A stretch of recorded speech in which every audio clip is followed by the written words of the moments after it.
आर्त रौद्र ध्यान का विषय पूर्ण होने के बाद हम सभी ने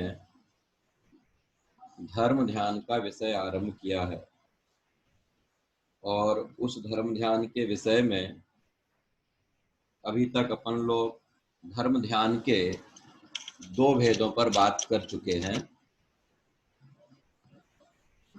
पहला आज्ञा विचय और दूसरा अपाय विचय।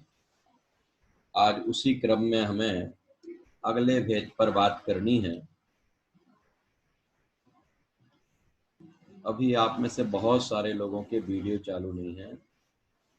मैं रोज निर्देश देता हूं कि वीडियो चालू करें, और ये वीडियो चालू करने का निर्देश केवल एक उद्देश्य से होता है कि एक तो हम सब व्यवस्थित बैठे रहते हैं, जिनवाणी की मर्यादा इसमें बराबर बनी रहती है। अगर हम वीडियो बंद करके बैठते हैं तो निश्चित रूप से कहीं ना कहीं हम अवहेलना ही करते हैं। इसलिए बार बार मैं वीडियो चालू का कहता हूँ। और दूसरा ये कि जब मैं आप लोगों को देखता रहता हूँ तो अपनी बात व्यवस्थित तरीके से आप तक पहुँचाने का प्रयास कर पाऊँगा। और अगर आप अपने वीडियो बंद रखेंगे तो बात उतने प्रभावी तरीके से नहीं हो पाएगी। चलिए, सबसे पहले कल किसी का प्रश्न आया था, बाद में शायद प्रतिमा जी का प्रश्न था कि मैंने सुना है कि धर्म ध्यान और शुक्ल ध्यान तो सम्यक दृष्टि को ही होते हैं। तो ये तो मैंने जब आरंभ किया था धर्म ध्यान तो पहला वाक्य यहीं से स्टार्ट किया था। आवाज बराबर आ रही है? नियम सभी को आवाज आ रही है? हाँ पापा। ठीक है। अपनी ये बात चल रही थी कि जैसे ही हमने धर्म ध्यान आरंभ किया था, धर्म ध्यान आरंभ करते ही मैंने सबसे पहले यही कहा था कि ये धर्म ध्यान जो है वो सम्यक दृष्टि को होता है, मिथ्या दृष्टि को नहीं होता। इसके पूर्व के जो आर्त और रौद्र ध्यान है, वो आर्त और रौद्र ध्यान मिथ्या दृष्टि को भी होते हैं और सम्यक दृष्टि को भी हो सकते हैं। क्योंकि आर्त ध्यान और रौद्र ध्यान की सत्ता किस गुण स्थान तक होती है, ये अपन लोगों ने जब आर्त ध्यान का प्रकरण पूरा किया था तब उसके बारे में जाना था। यह आर्त ध्यान निदान को छोड़कर बाकी सभी के सभी आर्त ध्यान छठवें गुण स्थान तक हो सकते हैं। फिर इसके बाद रौद्र ध्यान का प्रकरण जब पूरा हुआ था तब हमने ये जाना था कि रौद्र ध्यान जो है वो पंचम गुण स्थानवर्ती मुनि राजों तक श्रावक को हो सकता है, वृत्ति श्रावक तक के हो सकता है। ये अलग बात है कि मिथ्या दृष्टि के दोनों ध्यान अलग प्रकार के होते हैं और सम्यक दृष्टि के अलग प्रकार के होते हैं। लेकिन धर्म और शुक्ल ध्यान जो है, ये दोनों ही ध्यान जो हैं ये निश्चित रूप से सम्यक दृष्टि के ही होते हैं, ये मिथ्या दृष्टि के नहीं होते। धर्म ध्यान का स्वरूप जब मैंने आपको बताया था उससे ही क्लियर होती है ये बात। मैं पुनः उसके स्वरूप को बताता हुआ और आज्ञा और अपाय को एक पंक्ति में समेटता हुआ आगे की तरफ अपन बढ़ेंगे। धर्म कहलाता है वस्तु का स्वभाव। वस्तु स्वभावो धम्मो। वस्तु का स्वभाव ही धर्म कहलाता है। जैसे मैं द्रव्य की भाषा में कहते हैं तो जीव, तत्व की भाषा में कहता हूं तो जीव तत्व, है ना। उसी प्रकार मैं जो जीव हूं, मेरा स्वभाव जानना देखना है, ऐसे अपने स्वभाव का चिंतन करना, ऐसे अपने स्वभाव में ही लीन होना, स्वभाव में ही स्थिर होना, स्वभाव में ही एकाग्र होना।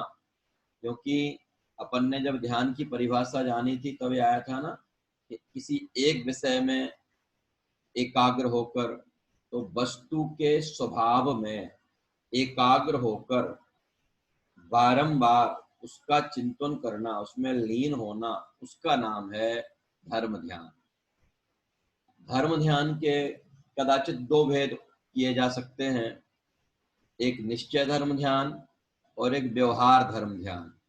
वस्तु के स्वरूप की लीनता रूप जो है ना, वस्तु के स्वरूप का चिंतन करके उस वस्तु में जो लीनता रूप है, अपने स्वभाव में जो एकाग्रता रूप परिणति है, उसका नाम तो है निश्चय धर्म ध्यान। और इस निश्चय धर्म ध्यान के साथ साथ जिनेंद्र भगवान ने वस्तु का स्वरूप कैसा बताया है, वो मेरी समझ में कितना आता है कितना नहीं आता है।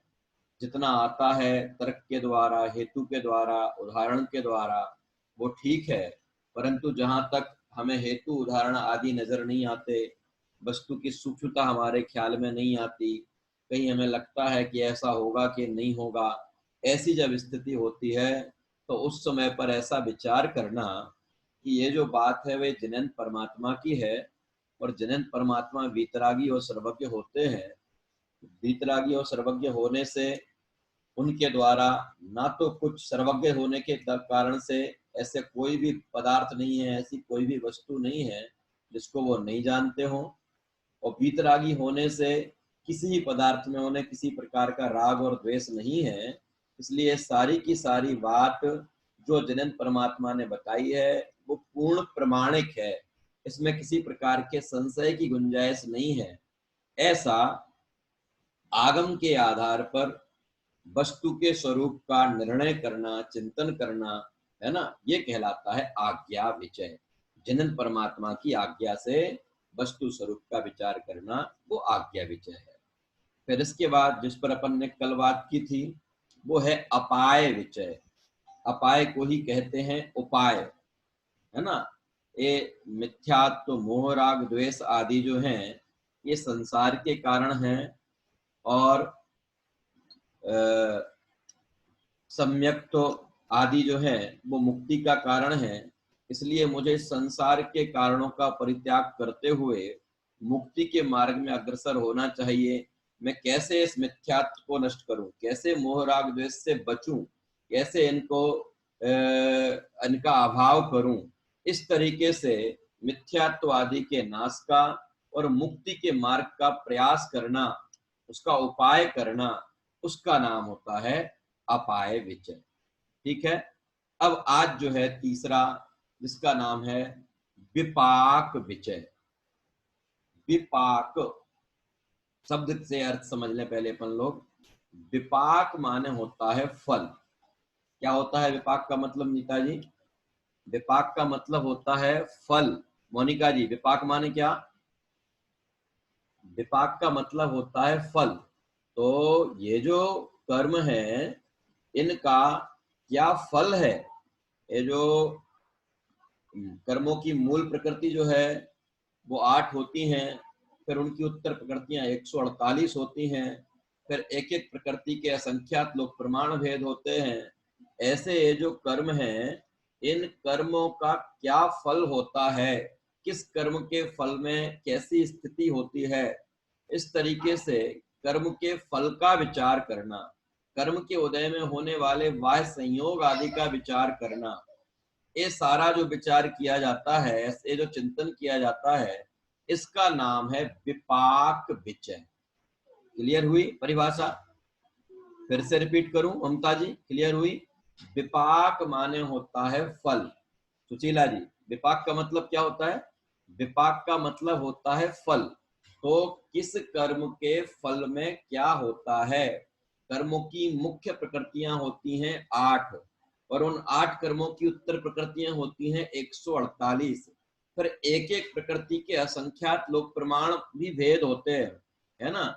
तो किस कर्म के उदय में कैसी स्थिति होती है, बाहर में अपनी अथवा अन्य जीवों की स्थिति को देखते हुए वहां कर्म के उदय का, कर्म के फल का विचार करना, ऐसा जो चिंतन है, इस चिंतन का नाम है विपाक विचय। और ऐसे चिंतन के साथ अब आप जब श्रावकाचार्य जी में इस प्रकरण को पढ़ेंगे तो उन्होंने बहुत व्यवस्थित तरीके से इस परिभाषा को बताते हुए कहा है।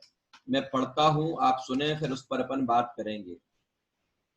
ज्ञानावरण आदि कर्मों के उदय को अपने आत्मा से भिन्न चिंतन करना, वह विपाक विचय धर्म ध्यान है। पहले इस वाली परिभाषा से पहले अपन को कितना जानना है? कर्म के फल का चिंतन करना। ठीक है, कर्म के फल के बारे में जानना, कौन से कर्म के फल में कैसा कैसा बाह्य परिस्थितियां बनती हैं, कैसी कैसी स्थिति बनती है, ऐसा विचार करना, उसका नाम विपाक विचय है। और फिर उस विपाक विचय की निश्चय विपाक विचय के विषय में जब चिंतन किया जाएगा तो वहां से श्रावकाचार्य जी की टीका में सदाशिवदास जी ने आरंभ किया। क्यों? क्योंकि विपाक विचय में केवल कर्म के फल का विचार करना कोई उद्देश्य नहीं है। कर्म के फल का विचार करने के पीछे भी उद्देश्य क्या है, मूल कारण क्या है, क्यों विचार करना कर्म के फल का? तो वहां इसमें इस परिभाषा में उन्होंने उस चीज को सम्मिलित किया है ना, कि ज्ञानावरणादि कर्मों के उदय को अपने आत्मा से भिन्न जानना, ये निश्चय विपाक विचय नाम का धर्म ध्यान है। व्यवहार विपाक विचय क्या होगा? कर्म के फल का विचार करना, कर्म के उदय का विचार करना, वो तो हो गया व्यवहार विपाक विचय। निश्चय विपाक विचय कौन सा है? कि ज्ञानावरणादि कर्म का उदय आता है और उस कर्म के उदय में बाहर में ऐसे ऐसे ऐसे संयोग बनते हैं, लेकिन मेरा द्रव्य अथवा मैं स्वयं ऐसे उस उदय से भिन्न हूं। वो ज्ञानावरण आदि कर्म का उदय न्यारा है और मैं न्यारा हूं। वो कर्म कर्म में है, मैं जीव जीव में है, ऐसा उसका विचार करना, उसका नाम है निश्चय विपाक विचय नाम का धर्म ध्यान। ठीक है, ज्ञानावरणादिक कर्म के उदय को अपने आत्मा से भिन्न जानना, कि कर्म का उदय आया तो है, लेकिन एक कर्म का उदय न्यारा है और मैं न्यारा हूं। कर्म का उदय अपनी, हमने जब पूर्व काल में अपने परिणामों के निमित्त से कर्मों का जो आश्रव किया, आश्रव पूर्वक जब उनका बंध हुआ तो बंध में क्या कंडीशन होती हैं? एक स्थिति बंध होता है, एक प्रकृति बंध होता है ना, एक अनुभाग बंध होता है। तो सबसे पहला प्रकृति बंध, प्रदेश बंध, स्थिति बंध और अनुभाग बंध। जब हमारे परिणामों के आधार पर कर्मों का आश्रय हुआ, आश्रय पूर्वक उसमें ये चार कंडीशंस खड़ी हो जाती हैं। वो जो जिन कर्मों का आश्रय हुआ वो अपनी कोई ना कोई प्रकृति में पहुंचता है, प्रकृति के बाद वो हमारे आठ प्रदेशों पर ठहरता है, वो प्रदेश हो जाता है, फिर अपनी एक निश्चित स्थिति के लिए रहता है और फिर वह अपनी जितनी अनुभाग से उसको बांधा जाता है, उस अनुभाग से वो उदय में आता है। तो कर्म जब अपनी स्थिति पूरी करने के बाद उदय में आया तो उसने फल दिया, उस फल के अनुसार बाह्य संयोग और वियोग बने, है ना, बाहर में संयोगों और वियोगों की स्थिति बनी। जैसे ज्ञानावरणी का वर्तमान में हमारे तीव्र उदय होगा तो हम जो बात पढ़ते सुनते हैं वो हमारे ख्याल में नहीं आती। दर्शनावरणी का उदय होगा तो तीव्र उदय होगा तो हमें उसका सामान्य अवलोकन नहीं होगा। मोहिनी का उदय तीव्र होगा तो हम वस्तु के स्वरूप को पढ़ेंगे सुनेंगे तो, लेकिन मानेंगे नहीं।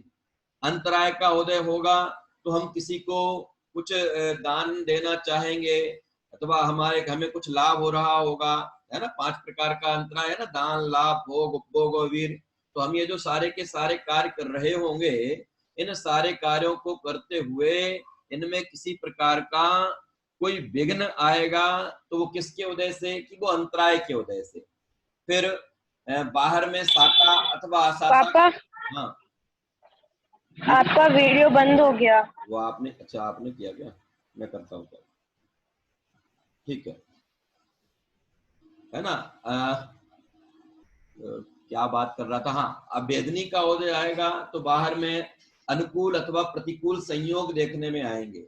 आयु के उदय में मैं जिस शरीर में अभी मेरा यह जीव है, उस शरीर में यह जीव कितने काल तक रहेगा, ये डिसाइड करता है वो आयु कर्म, है ना। नाम कर्म के उदय में मुझे कैसा शरीर मिलेगा, कैसी आवाज मिलेगी, है ना, कैसे अंग प्रत्यांग मिलेंगे, कैसा कितनी मजबूत हड्डियां मिलेंगी, ये सारा का सारा डिसाइड कौन करता है? एक नाम कर्म के उदय से होता है, और गोत्र कर्म के उदय से मैं उच्च अथवा निम्न गोत्र में इस शरीर को स्थान प्राप्त होता है। ये सारी की सारी स्थितियां कर्म के उदय के निमित्त से इस जीव के सामने खड़ी होती हैं, लेकिन ये कर्म का उदय न्यारा है और मैं न्यारा हूं। ज्ञानावरणादि जो कर्म है ये कर्म का उदय न्यारा है और मैं न्यारा हूं। ऐसे कर्म के उदय के काल में वस्तु के स्वरूप का निर्णय करना, उसका नाम है विपाक विचय नाम का धर्म ध्यान। क्लियर हुई बात? अब शायद सबको क्लियर हो गई होगी। यहाँ कहने का अर्थ यह है कि कर्म के उदय के काल में अथवा कर्म के विपाक के काल में जो हम रागी और द्वेषी होने लगते हैं, हमें अपने उस राग और द्वेष से बचना है।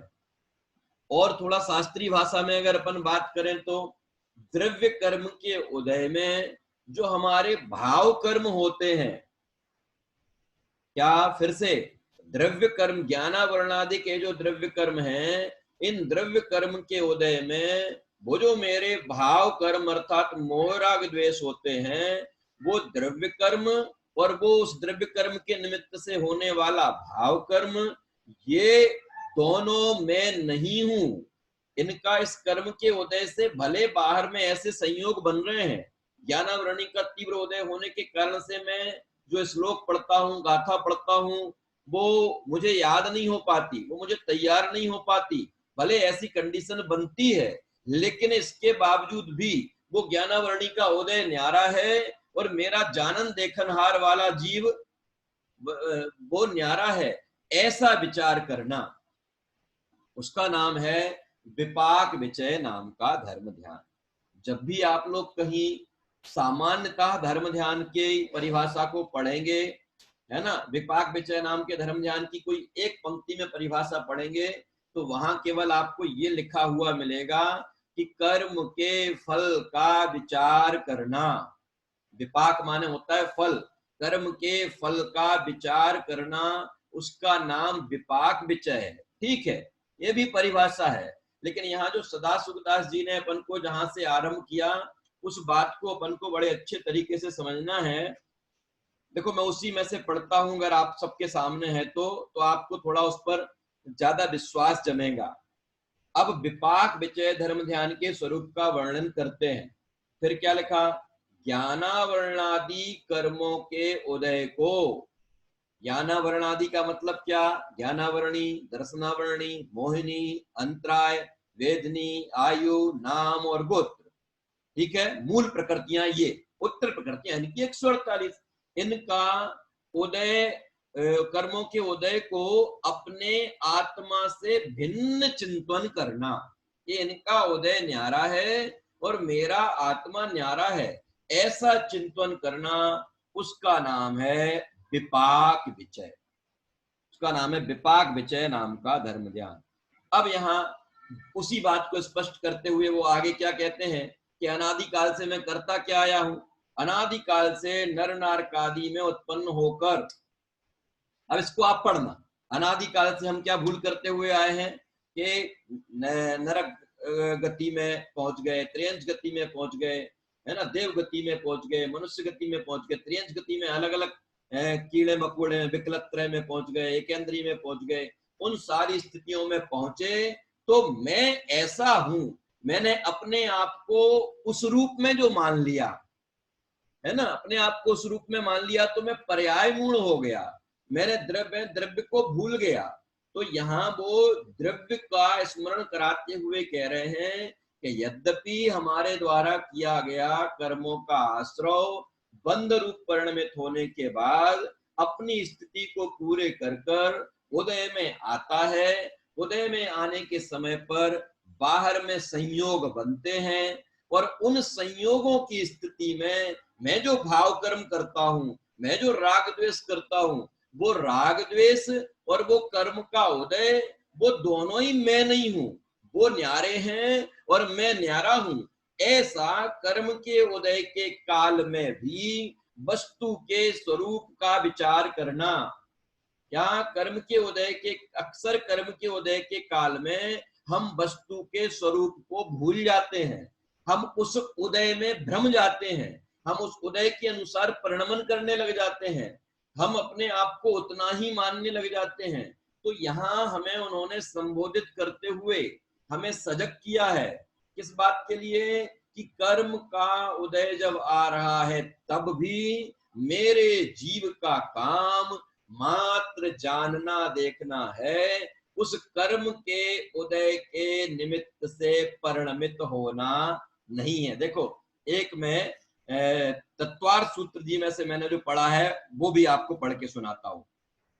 द्रव्य कर्म का के विपाक का विचार जीव को भूल रूप मलिन भावों में कर्मों का निमित्त मात्र रूप थोड़ा कठिन है, मैं समझाऊंगा तो क्लियर हो जाएगा, आप सुन लो अभी। जीव को भूल रूप मलिन भावों में कर्मों का निमित्त मात्र रूप संबंध को जानकर स्वसन्मुखता के बल को संभालना, जड़ कर्म किसी को लाभ हानि करने वाला नहीं है, ऐसा विचार विपाक विचय है। कठिन थी भाषा, मैं आपको स्पष्ट करता हूं क्या है। श्रावकाचार्य जी में से नहीं है, हाँ, ये तत्वार्थ सूत्र जी को उसमें से पढ़कर मैं बता रहा हूं। क्या है, कर्म के उदय के काल में इस जीव के जो परिणाम हुए, उन परिणामों में कर्म का उदय निमित्त मात्र है। निमित्त मात्र समझ गए उर्मिला जी क्या होता है निमित्त मात्र? निमित्त मात्र का मतलब ये होता है कि जब ज्ञानावरणी कर्म का उदय आया, उस समय मेरा जीव वस्तु को जितना जानना चाहता था उतना नहीं जान सका। ठीक है, मैं जैसे मान लो अपन लोग अभी जिनवाणी पढ़ रहे हैं, जिनवाणी को पढ़ते समय मुझे जैसा जिनवाणी में वस्तु का स्वरूप बताया गया वैसा का वैसा मेरी समझ में नहीं आया। ऐसा जब हमसे कोई कहे कि भाई साहब क्यों नहीं आया, तो हम उसका जवाब क्या देते हैं अंजू जी? क्या जवाब देते हैं कि भाई साहब मेरे ज्ञानावरणी कर्म का उदय होने से वो बात मुझे उतनी समझ में नहीं आई। लेकिन यहाँ वो ये कह रहे हैं कि तुम्हारे जीव की उस समय समझने की योग्यता नहीं थी, और उस योग्यता के काल में ज्ञानावरणी का उदय था, उस ज्ञानावरणी के उदय पर आरोप आ गया, वो निमित्त मात्र है, उसने ऐसा कुछ किया नहीं है। समझ में आ गया? कहने का अर्थ है कि कर्म के उदय को कर्ता रूप में नहीं जानना है, कर्म के उदय को केवल किस रूप में जानना है? निमित्त रूप में जानना है। क्यों? क्योंकि अगर कर्ता रूप में जानेंगे तो उदय एक जैसे उदय के काल में सबके एक जैसे परिणाम होने चाहिए, लेकिन एक जैसे परिणाम नहीं होते। इसका मतलब ये है कि वो कर्म का उदय कर्ता रूप से परिणमित नहीं करता। जब हमें उस रूप अवस्था होती है तो उसके ऊपर निमित्त का आरोप आता है। इसलिए वहां उन्होंने कहा कि केवल उसे निमित्त रूप जानकर स्वसन्मुखता का पुरुषार्थ हमारा जागे। ये कर्म मैं अपनी भूल से दुखी हूं, ये कर्म का उदय तो निमित्त मात्र है। देखो प्रियंका जी, जब तक अपन लोग कर्म के उदय पर ही दोषारोपण करते रहेंगे तब तक हमारा पुरुषार्थ नहीं जागेगा। रमेश जी भाई साहब, कर्म के उदय पर जब तक हम दोषारोपण करते रहेंगे तब तक क्या, तब तक हमारा पुरुषार्थ नहीं जागेगा। इसलिए यहाँ उसमें कह रहे हैं कि कर्म का उदय बाह्य संयोगों में और संयोगी भावों के लिए निमित्त है, वो कर्ता नहीं है। अगर वो कर्ता होवे तो उसके उदय के समय पर सब जिसका जैसा उदय है उन सबको उस समय वैसे परिणाम होने चाहिए, लेकिन वैसा नहीं होता।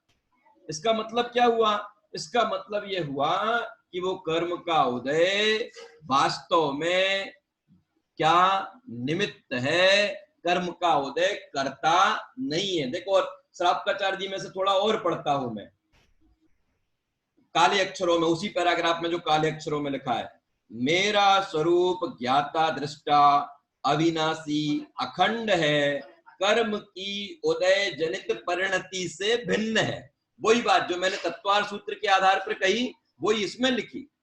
मेरा स्वरूप ज्ञाता दृष्टा अविनाशी अखंड है। मेरा जो स्वरूप है वो ज्ञाता दृष्टा है, अविनाशी, कभी नष्ट नहीं होने वाला है। अगर आज हम समझ लीजिए अपनी किसी मायाचारी के कारण, अपने किसी तीव्र कसाय आदि के परिणाम के कारण एक इंद्रिय में भी हम चले जाए ना, अभी नहीं अगले भवों में अथवा कभी भी एक इंद्रिय में भी चले जाएं, तो मेरा ज्ञान नष्ट नहीं होगा। मेरे ज्ञान का उघाड़ तो कम हो सकता है, लेकिन ज्ञान नहीं नष्ट नहीं हो सकता। क्यों नहीं हो सकता? क्योंकि ज्ञान मेरा स्वरूप है, अविनाशी है, वो नष्ट नहीं हो सकता। तो मैं अविनाशी ज्ञाता दृष्टा जानने देखने रूप अखंड, किसी प्रकार का खंड खंड पना मेरे में नहीं है।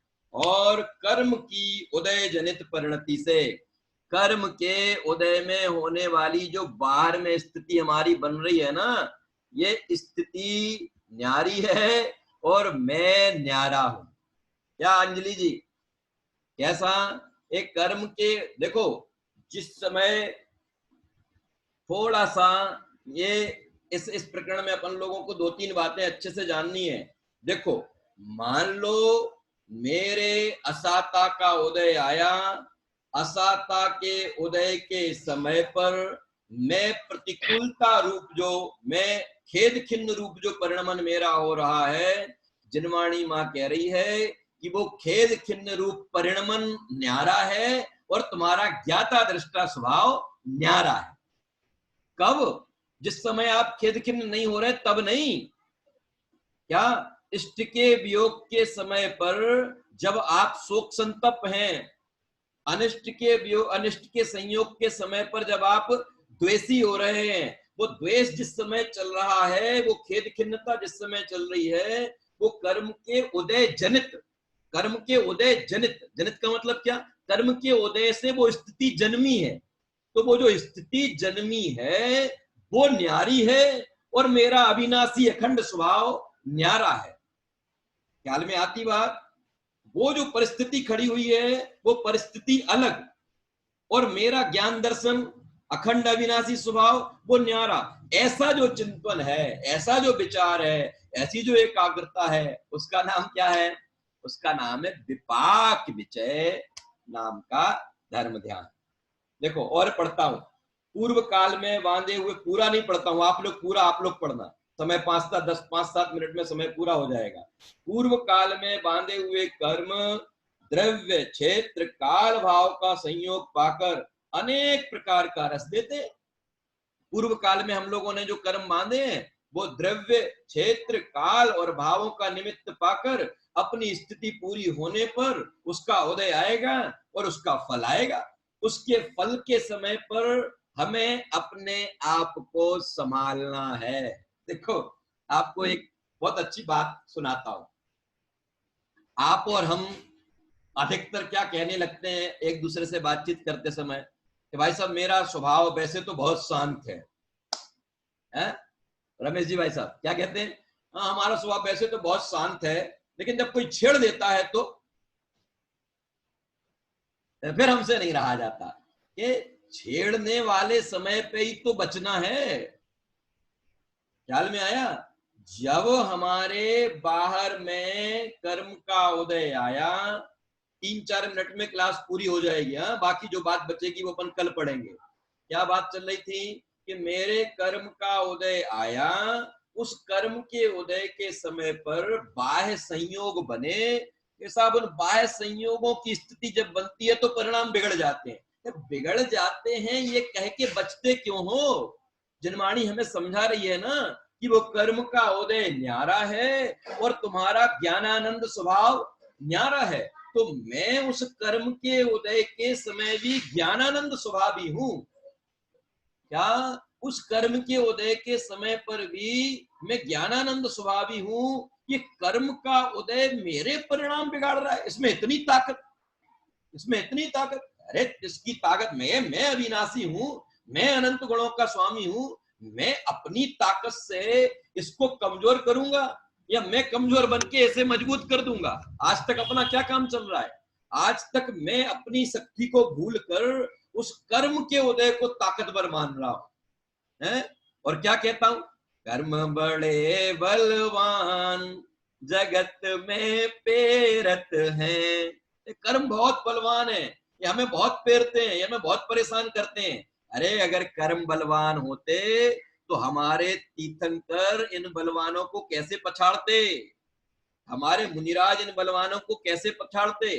अगर हमारे मुनिराजों ने इन बलवानों को पछाड़ा है तो इसका मतलब क्या हुआ? इसका मतलब ये हुआ कि मेरी शक्ति के सामने ये कमजोर हैं, मेरी शक्ति के सामने इनमें कोई ताकत नहीं है। लेकिन तकलीफ क्या है? तकलीफ ये है कि मुझे अपनी शक्ति का विश्वास ही नहीं है, मुझे अपने स्वरूप का विश्वास ही नहीं है। मैं कैसा हूं मुझे ये पता ही नहीं है। मैं तो बस कैसा बाह्य देखा देखी अपने आप को ज्ञानानंद स्वभावी कह रहा हूं, है? कि सुशीला जी से मैंने पूछा कि आपका स्वभाव कैसा है? उन्होंने कहा ज्ञानानंद स्वभाव। फिर मैंने अंजू जी से पूछा तो उन्होंने क्या जवाब दिया? मैं ज्ञानानंद स्वभावी हूँ। फिर प्रियंका जी से पूछा तो उन्होंने क्या कहा कि मैं ज्ञानानंद स्वभावी हूँ। जितने लोग क्लास में बैठे हैं, टाइम होने वाला है। हाँ, मैं बन बाई बन अगर सबसे पूछूंगा तो सबका जवाब क्या आएगा? मैं ज्ञानानंद स्वभावी हूँ, मैं ज्ञानानंद स्वभावी हूँ। सब यही कहेंगे, है ना? ये कहेंगे तो अपन ये कह रहे हैं कैसे? देखा देखी, सुना सुनी, सुना सुनी ऐसा कह रहे हैं। वो कह रहे देखा देखी सुना सुनी नहीं, इस कर्म के उदय के काल में होने वाली मेरी जो स्थिति है, मेरे वो जो परिणाम चल रहे हैं, वो मेरी उस समय पर होने वाली स्थिति अलग है और मेरा त्रिकाल स्वभाव अलग है। ऐसे कर्म के उदय के समय पर अपने त्रिकाल स्वभाव का विचार करना, चिंतन करना, है ना, उसका नाम है विपाक विचय नाम का धर्म ध्यान। क्यों? क्योंकि कर्म का तो आश्रय हमने जैसा किया है, पुराना किया था तो आज उदय में आ रहा है। आज हम जो कर्मों का आश्रय करेंगे उनका आगामी काल में उनका उदय आएगा। कि उदय आएगा, आने दो, हमें उससे किस बात का डर है? कि वो उदय आएगा, वो उदय न्यारा है और मैं जानने देखने वाला न्यारा हूं। ऐसा देखो, इसमें कर्म की मूल प्रकृतियां 8 हैं, 8 के ही 148 वेद हैं तथा एक एक के असंख्यात लोक